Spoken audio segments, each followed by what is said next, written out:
Hey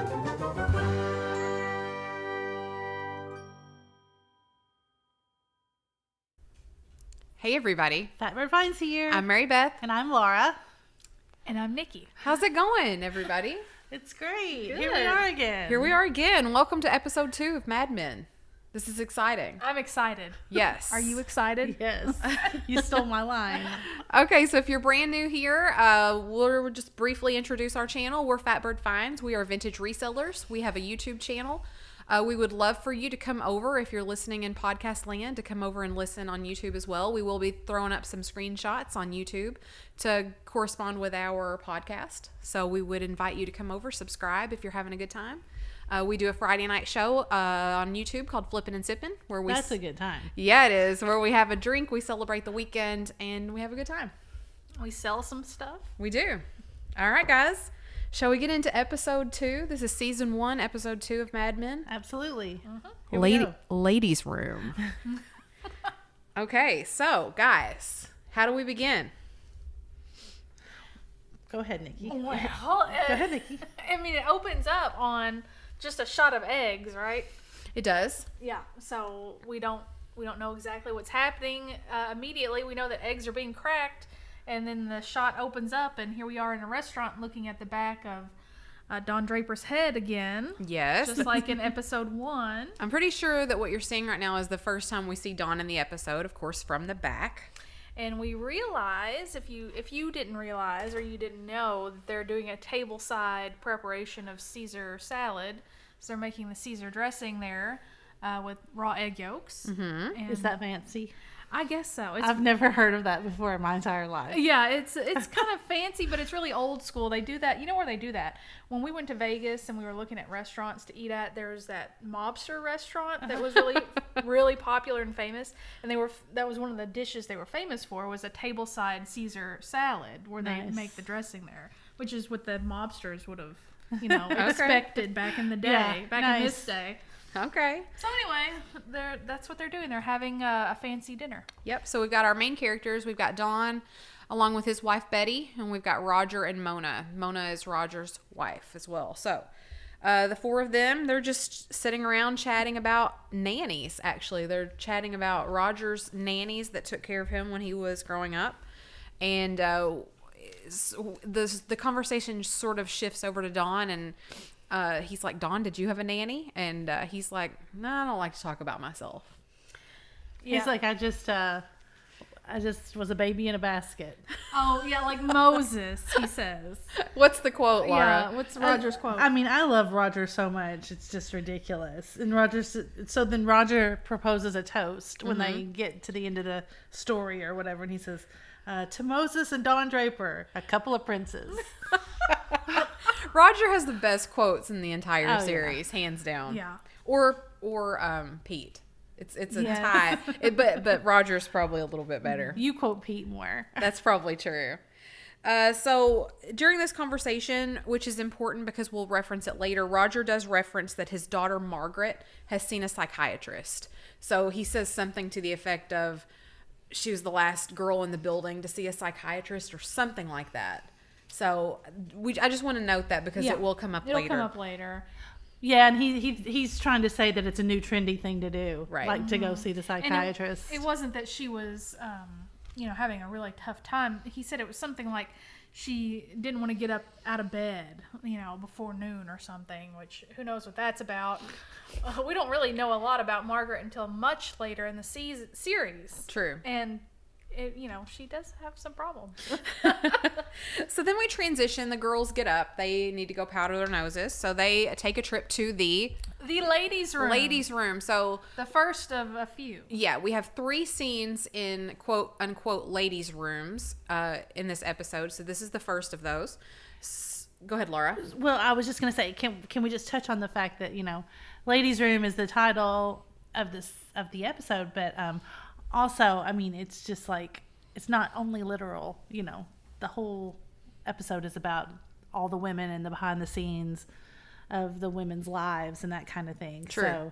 So it gets represented in the show by the scenes in the restroom, in the ladies' room, but yeah, it means there's more behind it than that. Agree. And right before we get to this scene here, they were sitting at the table at the restaurant and they were talking about nannies, and Dawn says he never had a nanny, or, well, he doesn't want to talk about himself. And Betty is realizing that she doesn't know if Dawn had a nanny. Yeah. And then just briefly after that, after she makes that realization kind of to herself, she gets up, excuses herself to the restroom, and this is where she has an issue. She has a little episode that apparently has been happening off and on with her hands. Yeah. So she's like clenching her hands and like shaking them. So you can tell that she's having some sort of something, like something's wrong. She's numb in her hands and she can't put on her lipstick, and so Mona helps her with her lipstick. Yeah, and she's like, do you ever get this where your hands go numb? And Mona's like, no, I don't. It's a great scene. I love this scene. Okay. Mona is kind of like taking her under her wing, but you know that Mona is like, I mean, look how beautiful Betty Draper is, right? Oh yeah. They cast them. I mean, it's a known fact in the script and everything. She and Dawn are cast to be like exceptionally beautiful people. Oh yeah.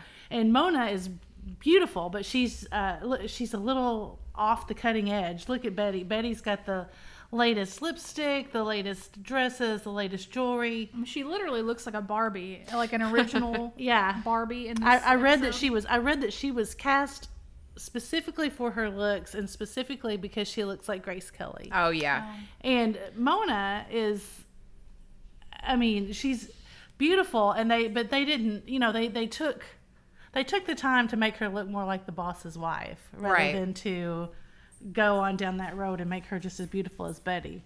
Betty is the shining star of the moment here. Definitely. So anyway, after she says, do you ever get this thing that happens with your hands when your hands go numb? And Mona's like, no, I don't. And so she's like, I need you to apply my lipstick. So Mona's applying her lipstick, and, she's saying things like, it's just so hard with the kids and everything. And then she's like, and I don't know if you know, but my mom passed away recently. And Mona's just kind of like, doesn't really say anything. Crickets. It's like she doesn't really know what to say. And from the background you hear, I'm sorry. And so Betty like turns around with a smile on her face, like as if to say, oh, thank you for saying that. But actually it's a restroom attendant who is like, I'm sorry, but there are other women who need to use the mirror.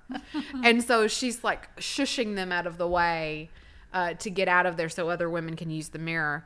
And as they're leaving, the bathroom attendant says to her other friend, who's also a bathroom attendant, something like, gosh, if their purses get any smaller, We're going to starve. yeah. Yeah. So, of course, the restroom attendants are African-American and very stereotypical of the time. I don't really get bathroom attendants. I mean, what do they do? Do they refill the towels? What's happening in there? I think so, but I rarely have ever been to a place that had them. Yeah. I think, does the Fox Theater have them? Maybe in St. Louis? Yeah. Maybe. But, I mean, just maybe once or twice in my lifetime have I seen a bathroom attendant. But I think so. I mean, I think they... it's kind of like the hotel concierge, you know what I mean? Like, I think they had like little mouthwashes sometimes. Maybe. And little toothpaste, or I mean, I don't know. I don't know what they have. It's just so old-fashioned. or something. An aspirin. I don't Would know you like exactly an what they aspirin? have. Well, they police the mirror, apparently. They Yeah, make sure I guess in everybody this gets episode mirror they do. time. In this episode they do, and I mean, they just throw it right there in your face about Yep. the times and how women are treated. And, at times. and of course, Betty, it's not just how women are treated, because these are black women, and Betty and Mona do not tip Correct. their bathroom attendant, which is part of why they made that comment. Correct. So then you transition to the ride home. So Betty and Dawn are... I'm sorry. Can I interrupt? Of I have course. one thing that I would like to say before we leave the restaurant. I have an interesting fact. Oh, I would love for you to interrupt. Thank you. I have some historical facts. Oh, good. So this restaurant, they briefly mention the restaurant, I think on the ride home when they're in the car, and Dawn is talking about the restaurant that Roger took them to, and he just kind of slurs through the name, and we were watching it, and we're like, what did he just say? And we had to turn on the subtitles to see the name, and even when we saw the words, I was like, is that English? I don't know what he just said. And in fact, he said the name of the restaurant and then it means Roger likes me. Yeah, it means Roger likes me, and if he takes me to the Four Seasons, it means what? That he Really likes me or respects me or something. But this restaurant was called Toots Shore. Toots. Toots. Tootshor. And that's a name of a man who owned the restaurant. Don't say Toots. Don't say Toots. Well, I had to say Toots. Can you, all these rich people with their ridiculous nicknames back in the 50s. Maybe he was born with that name. Maybe. His name is Toots. Well, not. The Wikipedia article about him, oh, you're right. It's Bernard. Yeah. Bernard Toots. Sure. And he had this restaurant and lounge at 51 West 51st Street in Manhattan during the 40s and the 50s. It was known for its oversized circular bar, and it was frequented by celebrities, together with the 21 Club, the Stork Club, Delmonico's, and El Morocco. It was one of the places to see and be seen. And Joe DiMaggio frequented the place, as well as Jackie Gleason, Frank Sinatra, Judy Garland, Marilyn Monroe, Orson Welles, Yogi Berra, and Ernest Hemingway. Nice. Yeah, so there you Nice facts. I'm sure that Dawn had an affair with Marilyn Monroe, and they just didn't put it in the show. Oh, all right. Don't you think? Well, maybe so. I mean, come on. Not his type. He goes for those dark-haired ladies for whatever does. reason. He does. All right, so now then we're transitioning on the ride home. Betty's a little drunk. She's just a little bit, and she's swooning all over him. She's like, basically, I love it when we go out. I love to see you that way, whatever, blah, blah, blah. And she's like leaning on him, but you can tell that she's had a little bit too much to drink because at one point she leans over to the other side of the car to try to get some air. So, you know, she's just sort of swooning all over her place. And then we go to the bedroom scene where they get home. And then Betty asks the question again. So did you ever have a nanny? You know, she's just realizing for herself that she doesn't really know a lot about him. And of course, we as the viewers don't know a lot about him yet, but it's becoming very obvious that she doesn't know him either. So, and then there's this scene where, you know, they go to sleep and then it pans over to her in the middle of the night while Dawn's asleep. And she says to herself, who's in there? So I think that's really interesting. Yeah, she leans up and like that wouldn't wake him up. And but what else? Dawn says at some point in all of this, when she's asking about nannies, and that he was raised that talking about yourself was a sin of pride. Mm-hmm. So we're kind of getting the beginnings of some, psychological information about Dawn, that he doesn't talk about himself. He doesn't believe in talking. And so that leads us into like one of the major themes of this episode, which is psychiatry. Yes. And let's not discount the fact here that in this scene, when she's looking over at him in the bed, that she's looking at the back of his head. Of course. Yes. Always. So I think that that's really important to throw in there. All right. So it's the next morning. We're in the office. We see Joan and Peggy walking through the office. And they're on their way. Oh, actually, Joan says something about, well, now that we've got outfits down, we need to work on your accessories. So, I mean, that could mean her earrings, her necklace, a man. It could mean anything.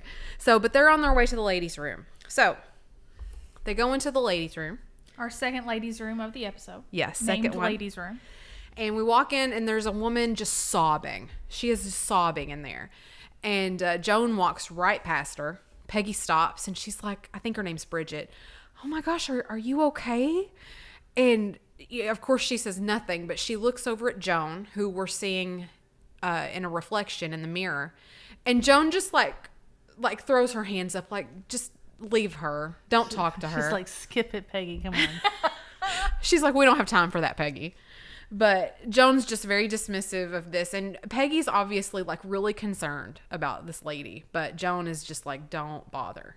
I mean, Peggy's never seen anything like this since she's never been in an office before. I mean, you and we would probably not be surprised to see someone crying in a ladies' room. That's true. Even today. But I guess this is Peggy's first time seeing somebody randomly crying in a ladies' room. Have you guys ever done that? Cried in the ladies' room? Uh-huh. I've cried in my office. Like, Cried no, in I know, but in the ladies' room. Maybe. I don't know. I don't think... I have. Oh. I'm sure somebody has. Well, I was teaching school, and you have to go somewhere. Like you can't be seen. Yeah. I just think it's kind of a similar thing. It's not like you've got your own private space. Right. Peggy doesn't. Right. Yeah, I'm lucky in that fact. I just shut my door and have like my little meltdown and then go about my business. But that shot though in the ladies' room with the mirrors was fantastic. Yeah. With you were seeing, we were seeing the back of Margaret. Is that her name? Or Bridget. Bridget's head, the back of her head, and her face in the mirror. And we see Peggy looking at her, and then we see Joan in another mirror looking back at Peggy. So Peggy's looking at Joan in a mirror, and she's looking at Bridget kind of in a mirror, and it's just a lot of mirrors. Well, and I mean, one could say that that's symbolic of there's so many sides to a woman. You never know what's going on in their lives. You never know which side of the woman you're getting. You never know. There's lots that could be said about that scene. Yes. Okay, so then on to Dawn's office. Also, we notice that they have done some work on Peggy Olsen's appearance in this second episode of the show. In the first episode, the pilot, we commented that her bangs were kind of horrific, that her hairstyle was just kind of horrific. She looks a lot better, I think, in this one. Oh, good. They really, did some work.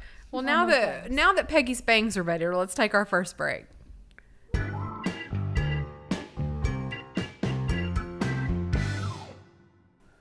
All right, so then we're going to go into Dawn's office, and the boys are all in there, and they are just like horsing around. They've got this Right Guard container of new deodorant, spray deodorant, and they're holding down Kenny, and they're just spraying him. I mean, it's like a frat house in that office, and everybody's just really horsing around and being ridiculous. And they had also, isn't that the scene where they had also gotten a postcard from Pete? Not yet. Oh, okay. Not yet. Okay. So then we get a knock at the door. Peggy comes in and introduces one of our other main characters that we've not met yet, and this is Bert Cooper. So the other half of Sterling Cooper. So in this picture right here, in the forefront, you've got Roger Sterling and then Bert Cooper. I love that. Where did you get that shot? Look at him. He looks so goofy. He is sort of goofy. I know. It's just...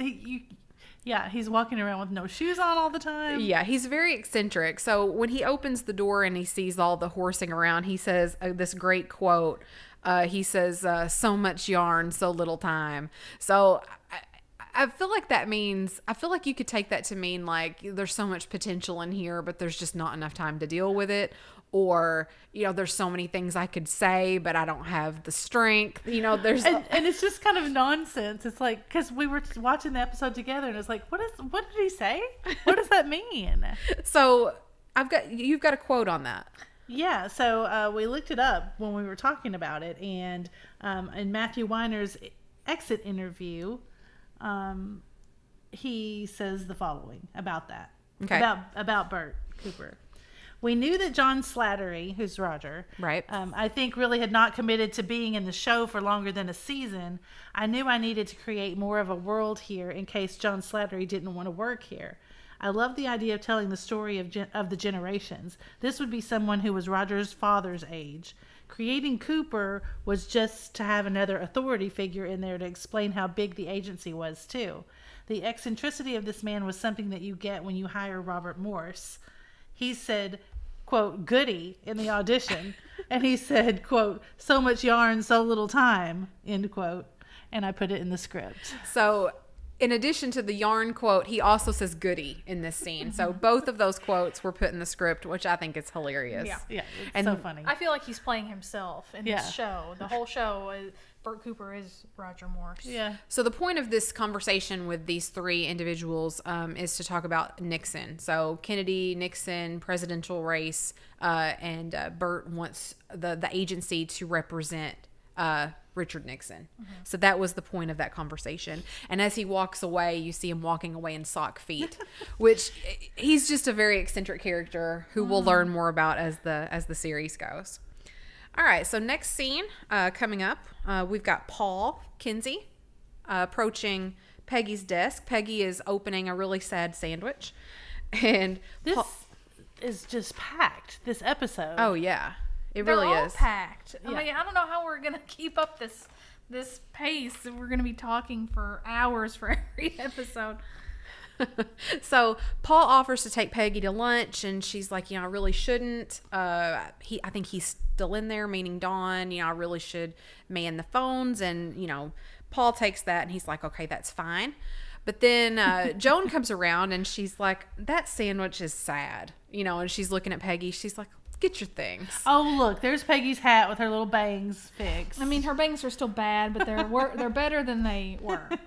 So she's like, get your things. We're going to go to lunch. So Joan offers to take Peggy to lunch, which is nice. So they're walking through, and they come into the break room. Oh, wait. I think I've messed up. I don't think I got a shot of the break room. That's okay. Sorry They about go that. into the break room. They go to lunch. No, they go to the break room. They go to the first. break room first.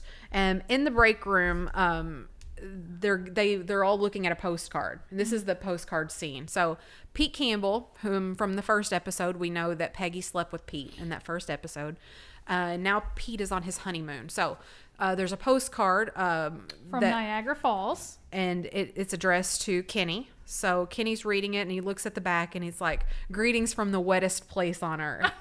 So all the boys in the break room are just hee-hawing over this postcard, of course, and they put it on the bulletin board in the break room.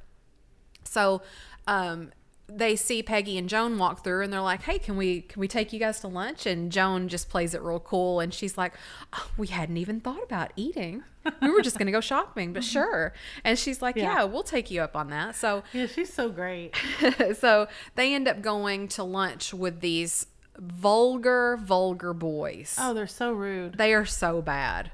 So they're sitting around the lunch table, this booth, and, they're just saying all these atrocious things to Peggy because, of course, Peggy's the new girl, and she's, like, getting all this shit. And, like, Kenny says something like, can I interest you in a 42 long?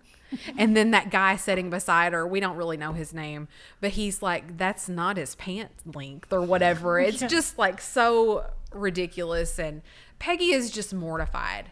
She hates it. And even Joan, you can see Joan for just a second, even though she keeps her cool, she puts her cigarette out very determinedly, and when they say something super rude to Peggy, and she's like, okay, it's like the equivalent of peace out, we're out of here. We can't sit here any longer. Right.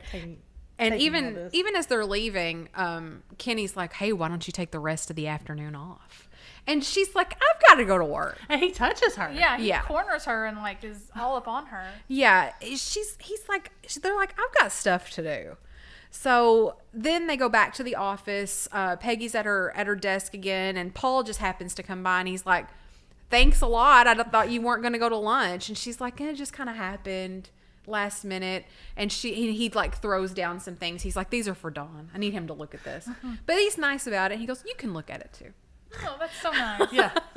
Paul's not, out of all of them, he's maybe the least bad. Yeah, maybe. He's still kind of bad, but it's fine. It'll be okay. It works out for Peggy. All right, so then we transition to Betty's house. So Betty is hanging out with her pal Francine, and they are. I love me some Francine. They are gabbing.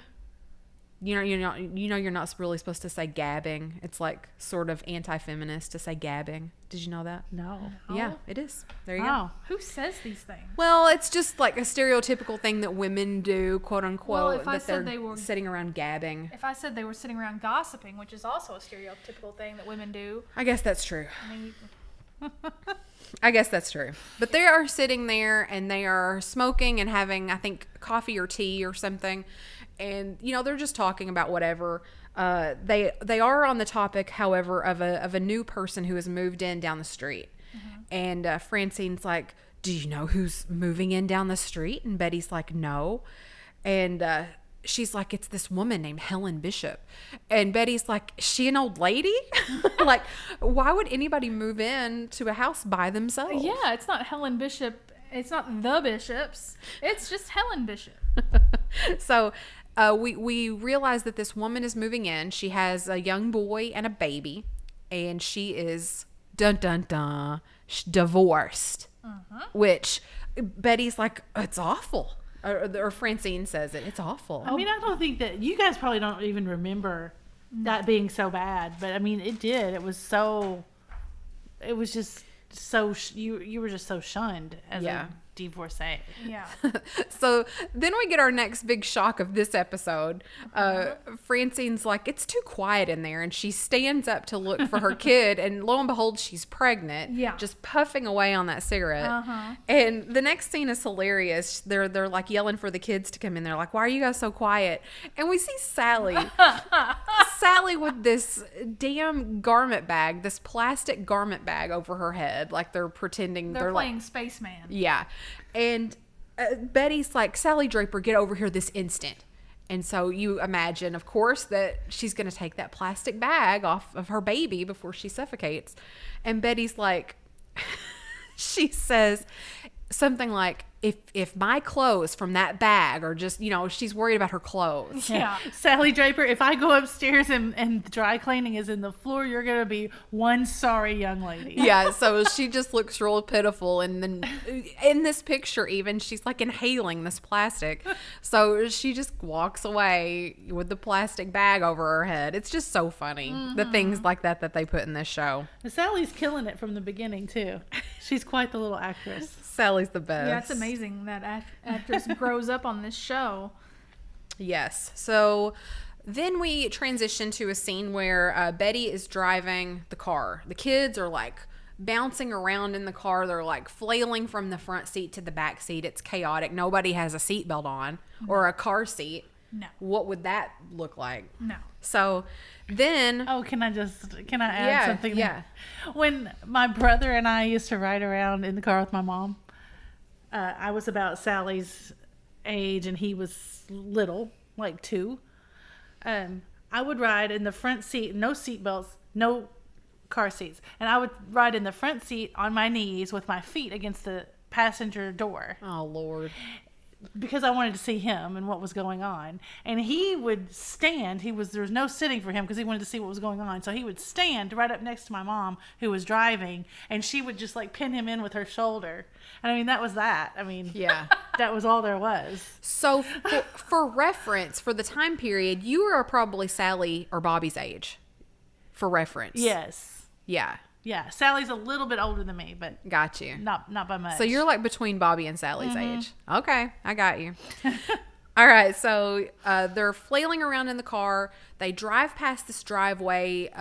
It's somebody moving in, and then we realize that it's this single woman. It's Helen Bishop moving into this house all alone, and so Betty, like, Helen's out there struggling to move in the stuff. She's got boxes and she's doing it all by herself. Yep. No man in sight, of course.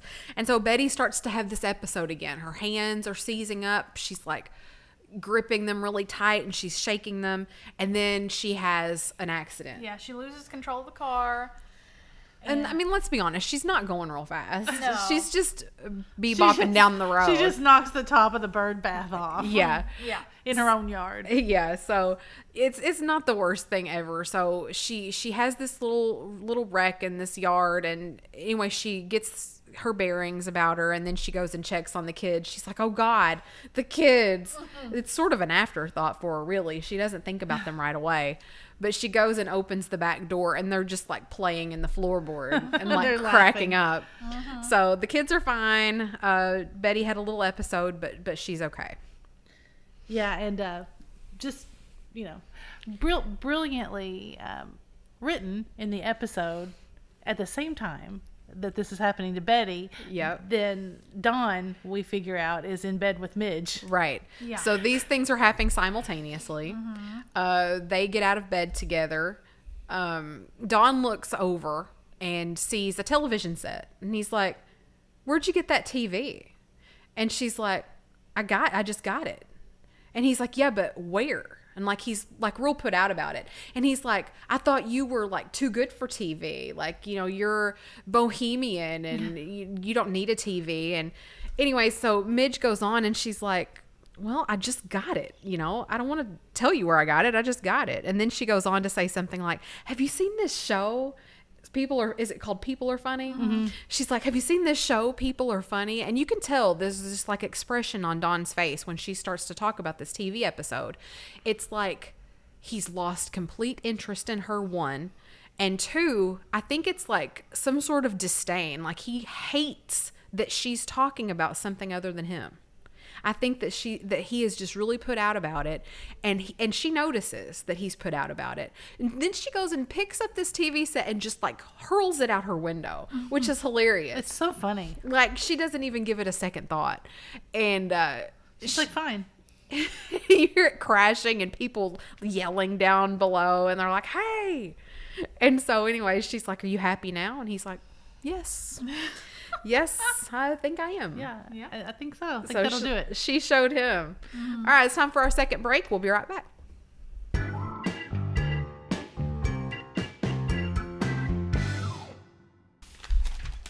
All right.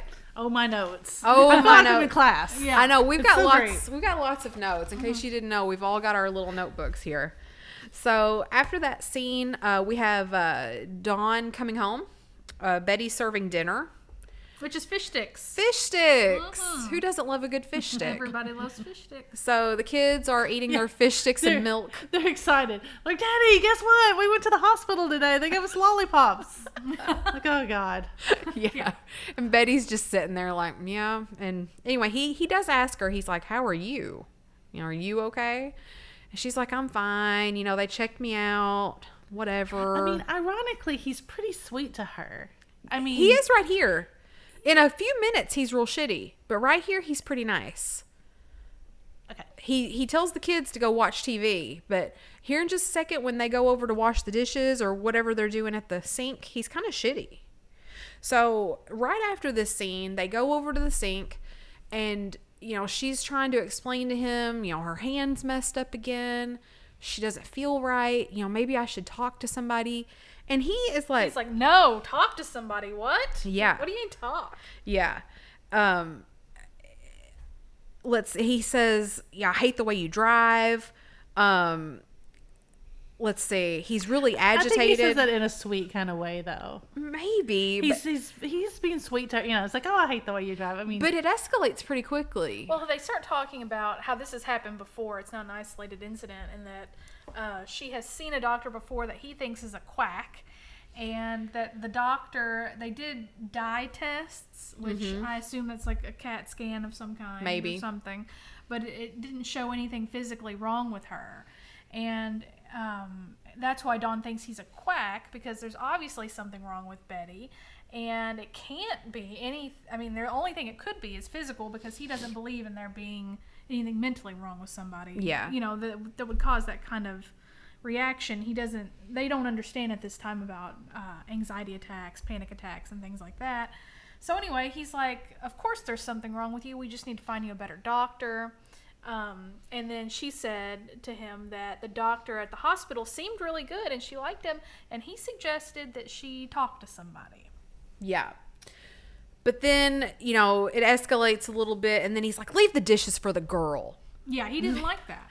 He was done with that conversation. well, yeah, but I think it meant more than that. I think it was a dig at, you know, I provide enough around here that you can have somebody to do the dishes for you. You don't have to do the dishes yourself. You know, I got you. You know, why aren't you? You know, you're happy. I'm giving you all of this life. I got you. You know, don't do the dishes. Leave the dishes for the girl to do. Yeah, maybe so. Yeah. So then we go to the bedroom.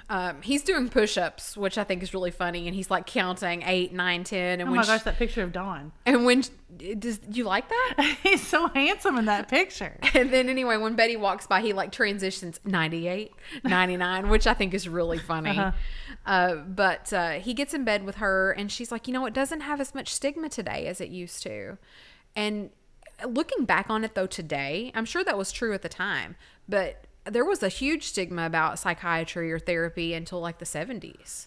I mean, Oh yeah. even today in some places. I mean, it's only definitely. become mainstream like since probably COVID, because everybody went nuts from being quarantined at home for a couple of years, and so now we talk about therapy like it's nothing. Like Right.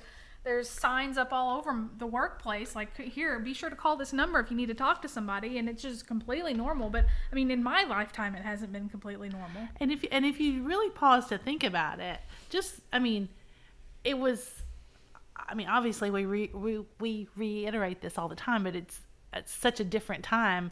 The men really were responsible for the money that came in and out of the house, and so therefore your status Right. in life. And it really did seem like a reflection on them if you were to be so miserable and unhappy with your life, because they're providing that life. Yeah, Right. and that's a good segue into probably what you're going to say, Dawn's speech in this scene, which is important. Yeah, so in that scene, he's a lot nicer than he was at the dishes. He's put on a happier face. He cuddles up next to her, and he says, "I always thought people saw a psychiatrist when they're unhappy." In other words, you can't need a psychiatrist, because how could you be unhappy? Right. Because you have everything. And he goes on to say, I look at this, everything we have, and I look at them, meaning the kids, and I look at your pretty face. And how could anybody be unhappy? How could you, in your situation, possibly be unhappy? And so he's gaslighting her a little bit. You know, he's making her feel undeserving of needing help. You know, in his own way, even though he may not be doing it on purpose. That's my contention. He's not doing that on purpose. But he's such a narcissist. I like Dawn. We know. I like Dawn, so I have to take up for My him here and God. there. We He all can't- are aware. He can't be horrible all I the like way him through too. the whole thing. Oh, yeah, I like him. I like him too, Laura, but I think he's such a narcissist that he doesn't realize that he's doing it. Correct. Yeah. It's normal to him. Yes. He doesn't realize that she is hurting in other ways. I agree with that. Yeah, and I think he's, just trying to subtly convince her to change her own mind. Yes. Yep. You know. All right, next scene. We're in Dawn's... And Go she ahead. says, whatever you think is best. Yeah, That's the way she she ends does. that. Yeah. It's so funny. I love going back and rewatching this show from the beginning, because we just got done watching The whole thing. The whole thing all the way to the very end. And every character has a great story arc. And Betty's, is great too. And hers is so dramatic because she ends up just being just like this raging bitch. I mean, she is just scary. Spoiler alert. Terrifying. Like, you don't want to be in a room with her because you don't know what she's going to say. She's going to fly off the handle any minute. And in these first couple of episodes of the show, she is like a pussycat. I mean, she is so timid. Whatever you say, honey. She won't even go to the doctor for herself. She is timid, but she is not... In the way she is now is not super unlike the way she becomes, but she's always got it in her. So I'm going to point that out here in a second. Yeah, that's probably why her hands... That's probably what's happening. I mean, I know it's supposed to be a panic attack that's happening. She's with her always hands. got that manipulative side to her. I think it's the inside of her trying to come out. Maybe. It's like forcing its way out. It's battling its way out. And it's like she's trying to hold it back, trying to be the good girl. And the pressure, the force of all that rage trying to come out is coming out in her hands. Maybe so. All right, let's transition to the next scene. We're in Dawn's office, and they're doing a right guard pitch. So Sal has drawn up some artwork. Paul is pitching copy, and they're coming up with these pitches having to do with like spacemen. So I think that the ad says the new right guard aerosol works in my suit and yours. And so they're pitching these different ideas, and Dawn is just really dismissive of all of them. He hates them. Yeah, we're going to get a scene here of Dawn's advertising genius. Yes. And he points out that their approach to this is what would make a man feel cool. Like, what does a man want to feel like when he uses right guard? He wants to be cool like an astronaut. Right. But Dawn and his genius points out that women are the ones shopping for the deodorant. A woman is going to buy this for her man, and what does she want? Right. So he's like, maybe she wants a cowboy. He always brings the cattle home safe. Yeah, well, he's just really, he goes off on another level tangent, a bi-level kind of tangent here, where he's talking about the ad, and this is an example of where he's talking about himself too, where Right. he's trying to figure out, it's part of this overarching mystery of Don Draper. Who is he, and his mysterious past, and why is he the way he is? And he's thinking out loud about what do women want? And, you know, the guys think he's talking about in relation to their deodorant ad, but he's thinking, he's talking to himself. He's like, you think they want the strong, reliable cowboy who brings the cattle home, which is what he had been trying, like how he sees himself as being the provider, the protector, the man of the relationship. But maybe they have a secret wish and they want something else, and you don't know what that is, and he's trying to figure out what that is. And so in other words, he's trying to sell deodorant. He's also trying to sell himself as Don Draper. Well, isn't that brilliant writing? I mean, Yeah. So we're in the second episode of the series. Of course, there's been a lot of time since the pilot episode, so you're almost redo. I mean, some of the characters you've never even seen yet, you know, like Betty and stuff like that. And it's just a brilliant way to promote the mysterious background of Don Draper. Right. So the quote when he's like staring off into space and getting lost in himself is, you know, maybe inside there's some mysterious wish that we're ignoring. You know, maybe Betty wishes to see a therapist and I'm ignoring it. So there is that. All right. So next scene, Peggy and Paul. So Peggy and Paul are taking a stroll through the office. Oh, wait. I missed one. Let me go back a slide. What did you miss? The when they're getting the sandwich at the cart. So it's still Peggy and Paul, but I wanted to touch on this really quickly because I think it's important. Peggy and Paul. Paul offers, Paul's really. I'm sorry, I got lost. Paul is really down because Dawn didn't like his copy, and so he stops and talks to Peggy, and he's like, "Well, better luck next time. You know, woe is me. Buy me a sandwich." And so they go to the sandwich cart. So this is where they are at the sandwich cart buying a sandwich. And I think this is really interesting. Yeah. So Paul, we're kind of being introduced to Paul, and we find out over the course of, you know, a couple seasons what kind of guy he is. And this is the beginning of showing us that he wants to be cool. He wants to be hip. He wants to be progressive. And at this time, being progressive means that you are, you are compassionate and empathetic to the civil rights. To the cause. To the movement. Yeah. And so even though he's a white man, he feels like, you know, he wants to be seen like he's one of the black guys. So he walks up to this black guy at the cart here, and he says to the guy, you look sadder than a map. Sadder than a map. And that, referring to his drape, your drape is sadder than a map.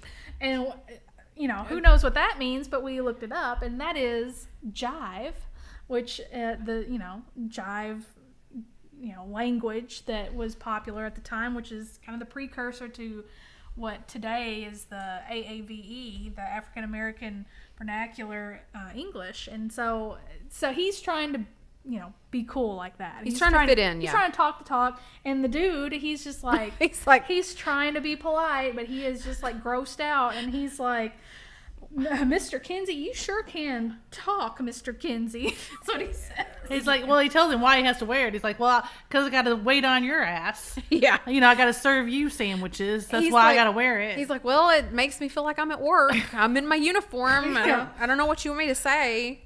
So anyway, I just think that's cringe. interesting. It was just like an early form of cringe. Yes. But you would have to kind of know the lingo to pick up on that joke. That's true. So then Peggy and Paul take a tour really through the hallways of the office. And the tour is not so much for Peggy. It's really for us, the audience, to try to get an understanding of who answers to whom in the workplace, where the offices sort of are located. So we get an understanding that the admin or the account guys, bring in the business. The copywriters write the copy. They give it to the art department. So we're getting sort of the workflow. I did want to stop on this slide specifically. If you'll look in the background of this slide, you'll see a piece of artwork. So this, I believe that this is a brutalist piece. So you saw this a lot in the mid-century. A lot of times they were made out of like nails, metal panels. Sometimes they were just metallic colored. Sometimes they were in full color like this one is in the background.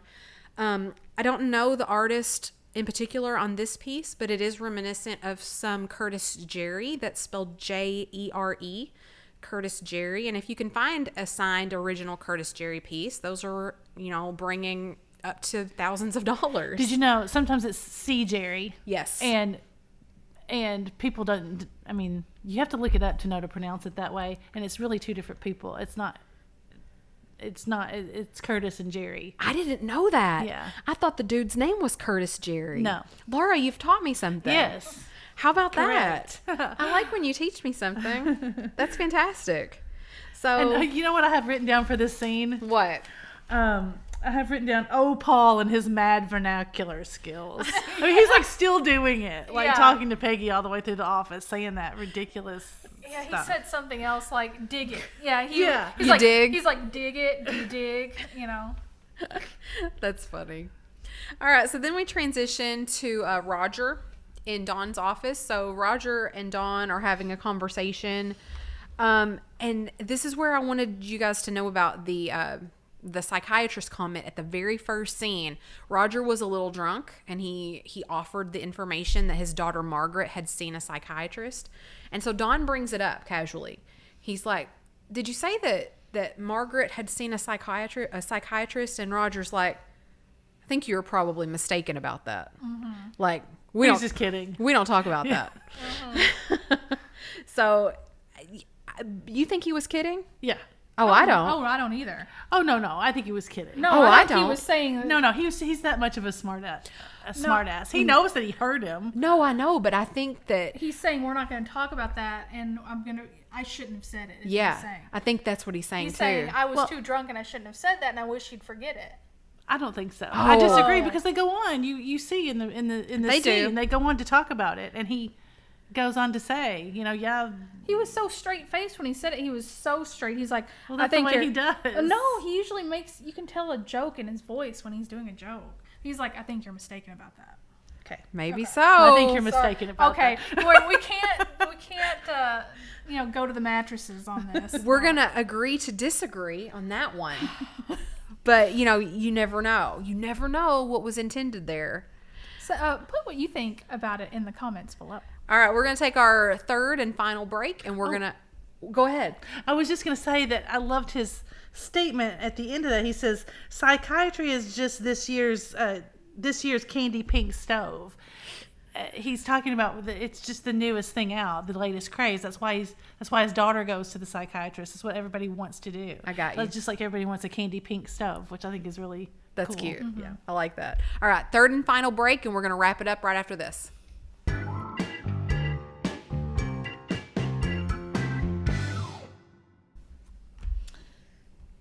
And we're back. So, Laura, you just said the candy pink stove, like psychiatry, it's the newest fad. So that ties in with kind of the theme of the episode, and the theme of the whole show is, Don Draper and advertising, and him teaching us about advertising, and which is, he tells us in the first episode, is advertising is based on one thing, which is happiness. And he's in this episode, he's trying to figure out what can make Betty happy, because if she needs to go to a psychiatrist, it must be because she's unhappy, and so maybe psychiatry would make her happy because it's something to consume, like a candy pink stove. It's something that can be bought for her to make her happy, because happiness is buying something, and advertising is linked to happiness. And so Right. he's like, how can I make sense of this in the framework of capitalism, basically? Right. So then we go home.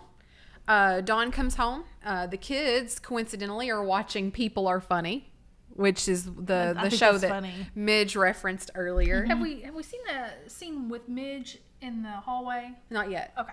Not yet. But let's see. So Dawn, Betty's trying to get dinner ready. She's trying to put dinner on the table. And Dawn comes in there and gifts her with a watch. So she... Trying to buy her happiness. Yes, so he puts this beautiful watch on her wrist with a face small enough that you have to be young to look at it Oh my or God, what a read line. it. Swoon. I mean, he is all about her in this scene. Yes. And she sits in his lap.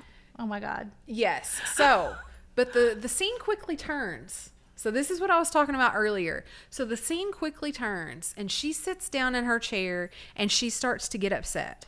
So then she starts really talking really morbidly. She's talking about Sally and the wreck that they had earlier. And she's like, I just keep thinking about Sally and what would have happened if she had like disfigured her face. What if she had had a bad scar on her? Oh, she says that she noticed that Sally has a bruise on her face. And she's like, what if it had been really bad? What if it had been a scar?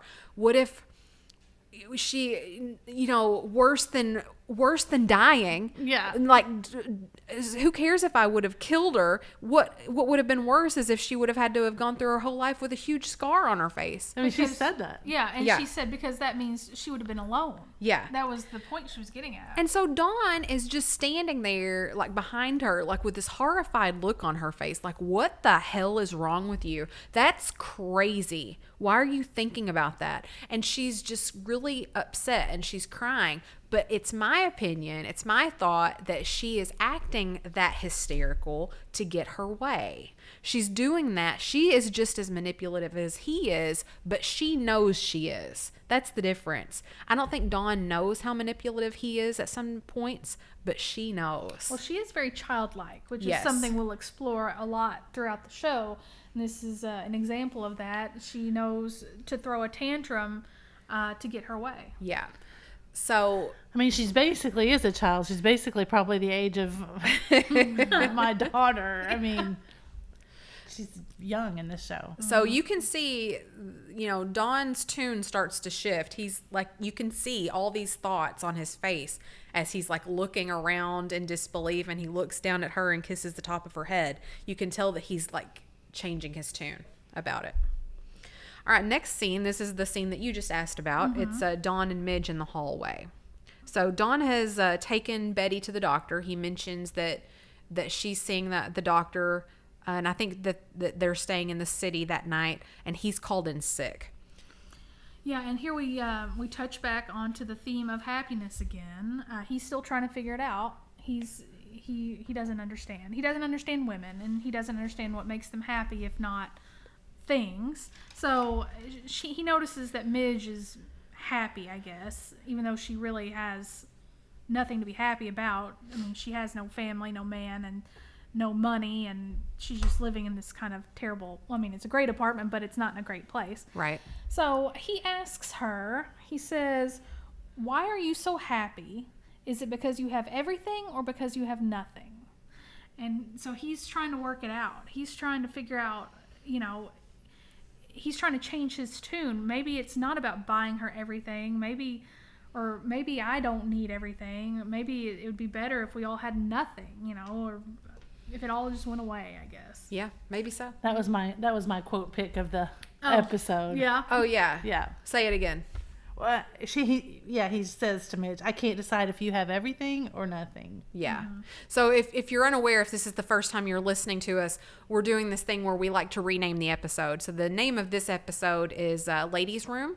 So here in a moment, we'll give you all of our picks for the retitleization of the episode. So that one's Laura's. No, that was my quote. Oh, I'm that sorry. wasn't my name of the I'm sorry, episode. I misunderstood you. That's okay. My fault. That's okay. You That's kind of too long for a title. Will you forgive me? Yes. Thanks. All right. So after that scene, we go back to Peggy, who's at work. And she goes into Paul's office. And so I can't remember why she goes into Paul's office. She maybe had something to give him, I think. Maybe something to give him. Maybe she was thanking him for lunch in the tour. I'm not sure. Yeah, I think she did. I think she went and thanked him for lunch. Yeah. Yeah, I think that's right. Yeah. So anyway, Paul comes on to her. He tries to kiss her. He's like, we can move the couch up against the door. Everybody's going to be going to lunch here pretty soon. And she's like, Paul, I think you've misunderstood. And he goes, he says something like, dang, I don't even like to sit in Dawn's chair. Like, shit, I've just like stepped over and this is Dawn's girl. Like, he makes the assumption that she's with him, which I think is interesting. While comparing her to a chair. That's funny. That's very funny. So she's horrified. She doesn't like it. She gets out of there very quickly. Well, and she says, well, as she's getting out of there, he kisses her, and she doesn't want to kiss him back, and he's confused, and he said, "Oh, do you belong to somebody?" And she doesn't say anything. I think she says yes. Well, at the very end, she does, but at the very end, he's like, "You do belong to somebody, right?" Yeah, that's what he says. He needed reassurance that he was being rejected only because there was someone else in her life, because there's no reason why if she's single, that she would reject him. And so he's like, "You do belong to somebody, right?" And she said yes, just to get him to leave her alone. So Peggy's back at her desk, and she's just like really put out. She gets her typewriter cover out and puts it over her typewriter. Joan walks up and she's like, "You do know that covering up your typewriter is code for I'm done for the day." Look at Joan's sassy pose in this. Yeah, I picked that on purpose. It's pretty good, isn't so it? Funny. So Peggy's like, I really don't feel well. And Joan's Swell. like, I really don't feel all that swell. And Joan's like, yeah, neither do I. Look at this correspondence. So she hands her the stack of papers, and she says, "You've made all these mistakes. I need you to fix them like as soon as possible." And Peggy, is a little snitty. And Joan's like, "I don't like your attitude." And look at you all in a snit. Yeah. So they have a few words back and forth, which are funny. I can't help but like Joan, even though she is a total bitch. But I really like her. She's one of my favorites. So anyway, so Peggy's like, "Fine, I'll do it." And she decides that she's going to do the work. So does she look in her drawer first? Yeah. And then all the men, is that No, when that all the men happens? come by first. Okay. So before this scene that you're seeing with the card, all these men, you see this montage of men walking by her desk in slow motion. And they're all, I apologize for that. We had a knock at the door. So I may not pick up exactly where I was, but we get a slow montage of all these men walking across the floor in front of Peggy's desk. And they're all looking at her like a piece of meat. They just like want to devour her, and They're on the prowl. she is so put out. Like her face when they walk by, it's like on purpose overdone. You know what I mean? Ridiculous. And they're all looking her up and down. Even gay Sal walks by, and it's more of a admiration for her outfit or something. Yeah, he like right. look at her shoes, and he's like, nice. So anyway, then we get. She's dejected by all that. Yes. So then we see her open her side drawer. And there's that postcard from Pete. She stole it. Yes. Greetings from the wettest place on earth, which is what I would rename the episode. So that is my vote for the renaming of the episode. Greetings from the wettest place on earth. And Laura, you want to take that away? Oh, yeah. And then so, we all are going to pick up something to highlight in the episode that is of the period. And I happened to see the Scotch tape tin there. So that is a big collector's item amongst our group of people that like mid-century things and kitschy things and things of that era. And so that's really a fun collectible. If any of you guys are looking for something that you can find thrifting and find yard selling and stuff like that, they're not that expensive and they look so cute at Christmas. And People love to everything. just like put those in baskets or whatever around their house. I think that speaks to, and look at the big Kleenex box. I think it speaks to the detail of the show to have her drawer filled with stuff that, I from agree. the period. I agree. So we see that she has a small infatuation with Pete. Otherwise she wouldn't have put that postcard in her drawer, And right? the song that's playing, was that what you were going to say? The song in the background is something about dreaming. I can dream, can't I?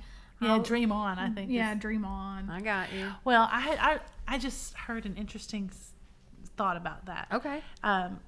The front of the postcard is Niagara Falls, right? So, and then in the doctor's office, somebody was really grasping, I think, but in the doctor's office, Peggy, after she is kind of violated by this doctor, she like loses herself in the images on the calendar, right? Which are water scenes. Oh. And so then all those men come by her and everything, and she opens up the door and she's staring at this postcard. Interesting. Kind of losing herself in the water landscape kind of images.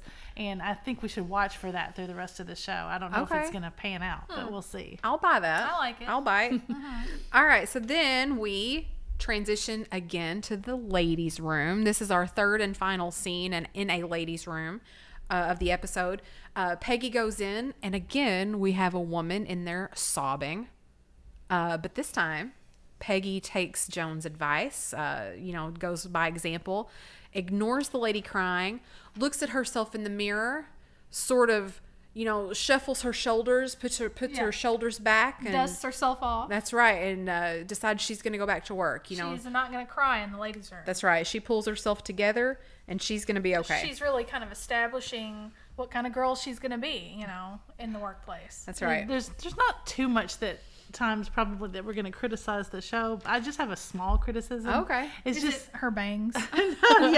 yeah, especially her bangs. No, I think they should have ended the episode with that. Oh, yeah. I mean, it's personal. Well, they do they have a should great, just shuffle it around and they have an end it. interesting ending. a great ending at the end. Let's like get a to last that. Scene. Yeah. Let's get to that.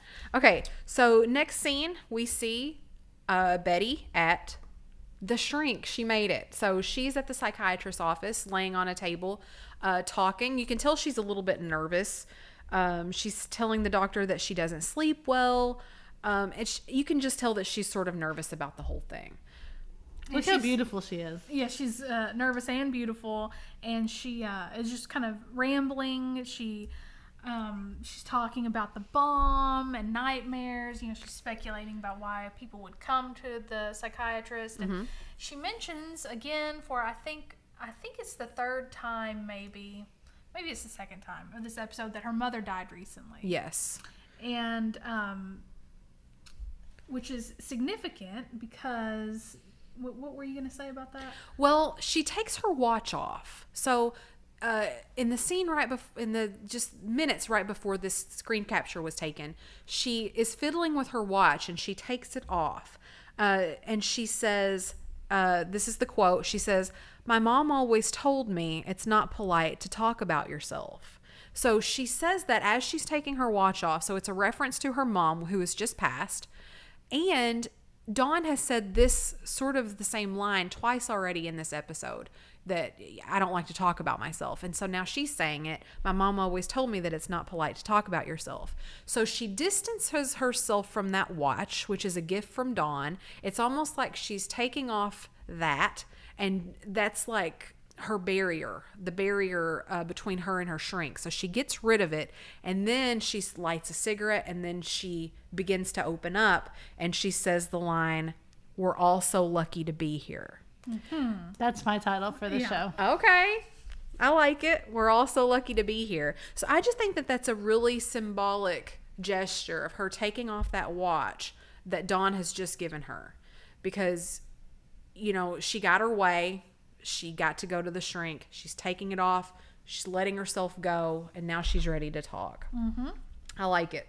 We're all so lucky to be here. Yes. All right. We're almost done.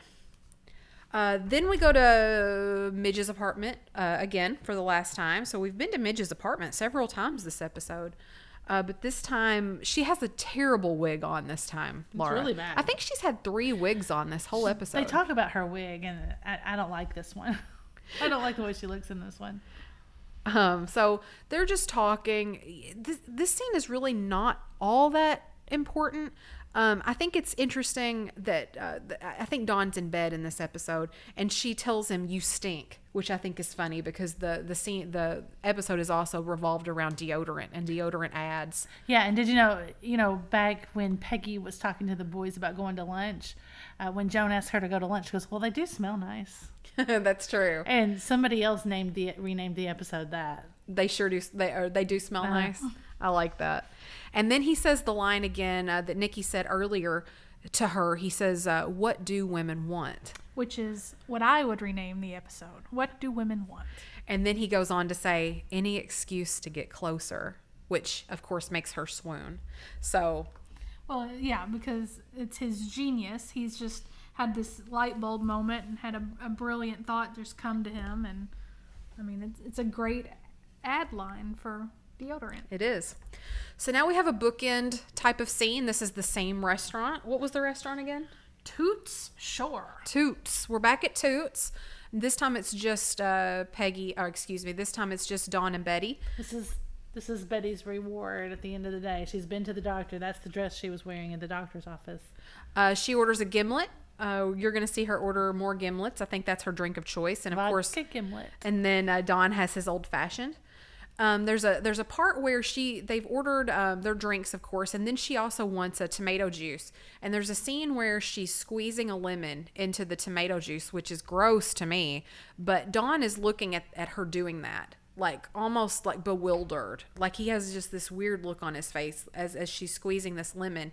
And I asked Nikki and Laura, I was like, what do you think he's thinking there? And you said that you thought maybe he was seeing that her hands were working correctly. Yeah, that's one thing I thought. Just an observation. But he does have a very interesting look on his face in this scene. Laura, did you have another thought about that? I thought we disagreed about that. Okay. Okay. All right. Last scene. They get home.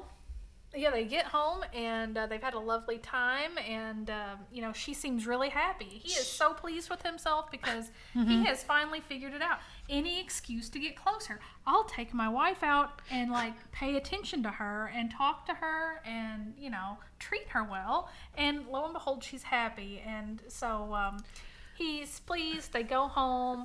You think everything's fine, and he gets on the phone and he's calls somebody in the middle of the night. Turns out it's her psychiatrist, and turns out that, which I think this is another shocker from the time period that's accurate, there was no HIPAA, and you are practically still property of your husband at this time. I mean, we just barely could vote. And so he is like her caretaker, her guardian, and calls the doctor and expects a full report from the doctor about his wife. And it's so bad. It's so cringe. cringy. Yeah. Ugh. And so the doctor's like, oh, your wife is a very nervous woman. Very anxious young woman. Anxious. And so he's concerned about that. And so here comes the camera's panning out. We're ending the episode. The camera's moving back from... Sorry about that. The camera is moving back from Dawn's office, pulling back. Yeah, Dawn shuts the door. Shuts the door. The camera's coming down the hall, and it focuses into the kitchen at the stove, the oven, and that's the last scene. The music's playing over the top, and we are just focused on that oven as the music plays out. And here, I think, is the fourth example of us in the ladies' room. The kitchen. The kitchen, also the ladies' room. Yes. Because ladies' room doesn't have to mean bathroom. It's just literally a room for the ladies, which, typically is a bathroom because they congregate there and talk to each other. It's the only place they really can. But this is also Betty's room, the ladies' room, the kitchen. And I want to step further, and you guys disagree with me here. But earlier in the episode where Dawn is saying something like, why wouldn't you be happy? Only unhappy people want to see a shrink. I've given you this life. A woman's job, quote unquote, in that time, make dinner, make me a sandwich, and make me a baby. And that's the perfect representation of an oven, is to get in the kitchen, a bun in the oven, make me a sandwich and make me a baby. That's all you're good for. So I feel like I just feel like that's symbolic in that way as well. Yes. You guys may disagree, but that's how I feel. Especially if Betty had been pregnant here, that would have been perfect. Yeah. I wish that she was, because that would have been more perfect. But guys, I hope you're enjoying this podcast. We would love for you to follow wherever you're listening to your podcast. We would also love for you to come over to YouTube, subscribe to our channel, like this video, leave us a comment below. Let us know what your title for the episode would be. Again, mine was Greetings from the Wettest Place on Earth. Nikki, what was yours? What do women want? And Laura? What was mine? Oh, we're all so lucky to be here. We're all so lucky to be here. So again, guys, thank you all so much. And as always, make sure you stay tuned to see what Fatbird finds next. And we will see you next time. Bye, everybody.